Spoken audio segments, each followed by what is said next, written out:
Welcome students in our cortex classes. आज का lecture बहुत अमेजिंग होने वाला है और आज हम डील करने वाले हैं चेंजिंग स्टेट्स ऑफ मैटर के ऊपर, यानी कि कैसे एक मैटर की जो तीन स्टेट्स हैं सॉलिड लिक्विड गैस वो आपस में चेंज होती हैं। जी हाँ, चलिए देखते हैं।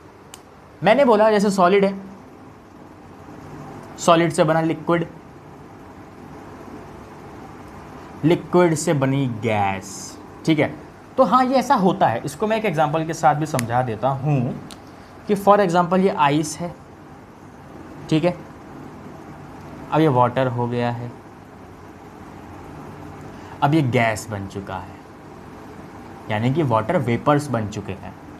ठीक है, तो ये बेसिकली मेरा आइस था, ये मेरा वाटर है और ये क्या है मेरा, ये मेरा वेपर है, वेपर। ठीक है,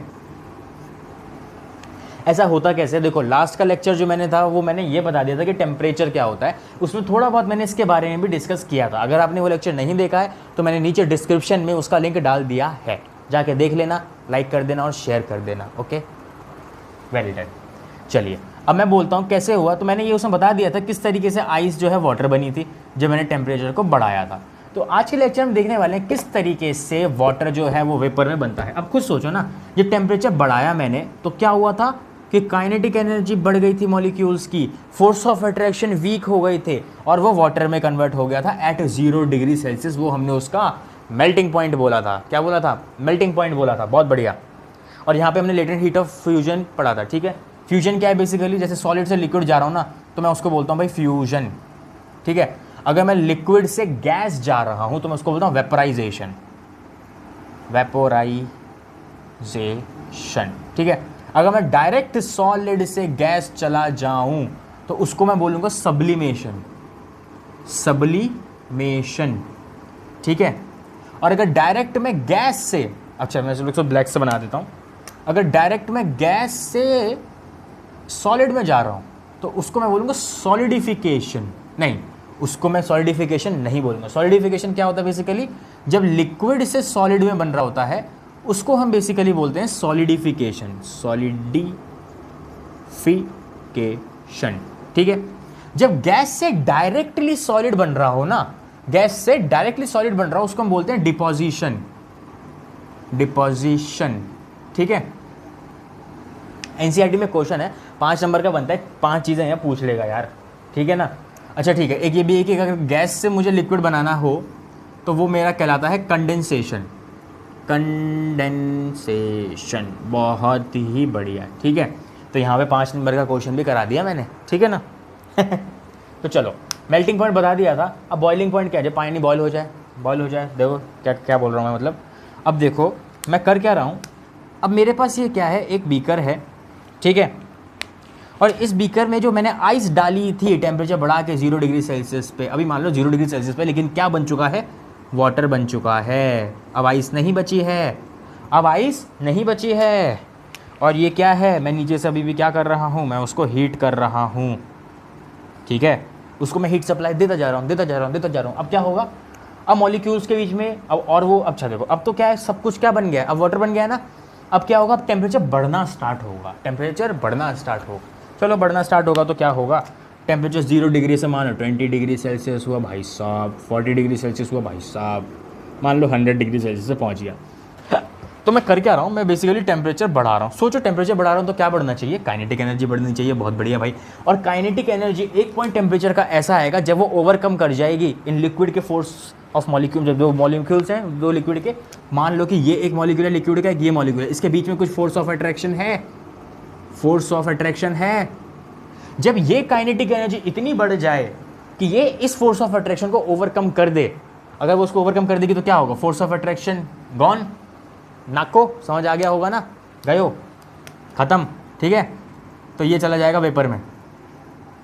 ऐसा होता कब है, ऐसा जनरली तब होता है जब 100 डिग्री सेल्सियस। देखो ये सब एक्सपेरिमेंटली डाटा निकाला गया है। ठीक है, ये किसी ने ऊपर से आके नहीं बताया था कि भाई 0 डिग्री सेल्सियस मैं बोल के जा रहा हूँ, अब आइस जो है वाटर में कन्वर्ट हो जाएगी। सुन भाई, अब मैं बोल रहा हूँ 100 डिग्री सेल्सियस पे, मैं बोल रहा हूँ कि 100 डिग्री सेल्सियस पे, ठीक है, अब वेपर में कन्वर्ट हो जाएगी। ना ना ना ना ना नाको। ठीक है, तो हो क्या रहा था, मैंने यहाँ पे एक लगा रखा था थर्मोमीटर। ठीक है, क्या लगा रखा है मैंने यहाँ पे, थर्मोमीटर लगा रखा है। और इका हो तो है, ये का हो तो है, अभी थोड़ी देर पहले लिखवाया हो तो ना मैंने, ये तो आती नहीं लैंग्वेज यार, ठीक है। मैंने क्या लिखवाया था थोड़ी देर पहले, टेम्परेचर, ये टेम्परेचर मेज़र कर रहा है ना थर्मामीटर, ओके। तो यही तो बताएगा मुझे कि भाई 100 डिग्री सेल्सियस आ गया। अब मैं देख रहा हूँ कि मैं हीट देते जा रहा हूँ, रुका हुआ है 100 पे, रुका हुआ है 100 पे, अब भाप आनी शुरू हो गई है भाई, ओ तेरी तेरी ओ बेटे, भाप आ रही है। इसका मतलब क्या है, स्टेट चेंज हो रहा है। लिक्विड से क्या बन रहा है, लिक्विड से गैस बन रहा है, वेपराइजेशन हो रहा है, वेपर्स बन रहे हैं, ठीक है। कहाँ बन रहे हैं, ये रहे ना वेपर्स, ठीक है। तो 100 डिग्री सेल्सियस का क्या कहलाएगा, वो उसका क्या कहलाएगा, बॉइलिंग पॉइंट, ठीक है। अब बॉइलिंग पॉइंट एक होता है बल्क फिनोमिना होता है बेसिकली, क्या बहुत सारे लिक्विड जो है बल्क में क्या होता है, बेसिकली बल्क का मतलब होता है गुच्छा है, बहुत सारे एक साथ हैं। तो लिक्विड के बहुत सारे पार्टिकल्स जो होंगे ना एक साथ होंगे, और वो क्या करेंगे, इनफ एनर्जी गेन करेंगे, कैसे, जो मैं दे रहा हूँ, और क्या करेंगे, अपना बॉन्ड ब्रेक करेंगे। कैसे करेंगे, क्योंकि काइनेटिक एनर्जी बढ़ रही है। खुद सोचो ना, अभी एक छोटा सा रूम है, उसमें दो बच्चे हैं, ठीक है। अभी बच्चे छोटे थे, बच्चों में ज़्यादा एनर्जी नहीं थी। अब क्या है, जैसे जैसे क्या हुआ है, एज बढ़ रही है या वट एवर, कुछ सोचो, उनमें एनर्जी बढ़नी स्टार्ट हो गई, तो क्या होगा, वो इधर उधर भागेंगे पागलों की तरह, एक दूसरे से टकराएंगे, और एक टाइम पे वो इतनी तेज भागेंगे कि वो कमरा तोड़ देंगे। तो यहाँ पे भी कुछ ऐसी कंडीशन हो रही है, और फर्दर वो अपनी स्टेट चेंज कर लेगा, कहाँ चला जाएगा, वेपर्स में चला जाएगा। कब, 100 डिग्री सेल्सियस पे, ठीक है, ओके। यहाँ पे भी वही होता है, लेटेंट हीट ऑफ, इसमें आ जाती है लेटेंट हीट ऑफ वेपराइजेशन, क्योंकि वेपर्स बन रहा है ना। अब वो उसका मतलब क्या है कि जब तक सारा लिक्विड जो है फर्दर वेपर नहीं बन जाएगा, इस लिक्विड का टेम्परेचर क्या रहेगा, 100 डिग्री सेल्सियस। एक बात मैं और बता देता हूँ, अगर कभी स्टीम, हम कहते हैं कि स्टीम, अगर कोई स्टीम से जले, यानी कि कोई भाप से जले, और कोई 100 डिग्री सेल्सियस टेम्परेचर में कोई वाटर रख रखा उससे जले, सबसे ज़्यादा जलन मतलब क्या है, सबसे ज़्यादा कौन जलाएगा।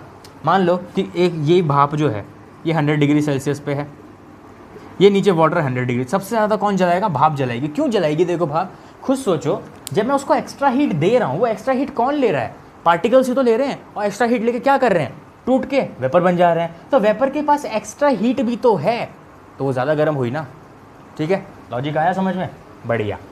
तो ऑलमोस्ट मैंने इसमें बता दिया है, बहुत बेसिक कंसेप्ट जो होने चाहिए थे, जैसे क्वेश्चंस बन सकते हैं जिन चीज़ के ऊपर, वो मैंने बता दिया, ओके।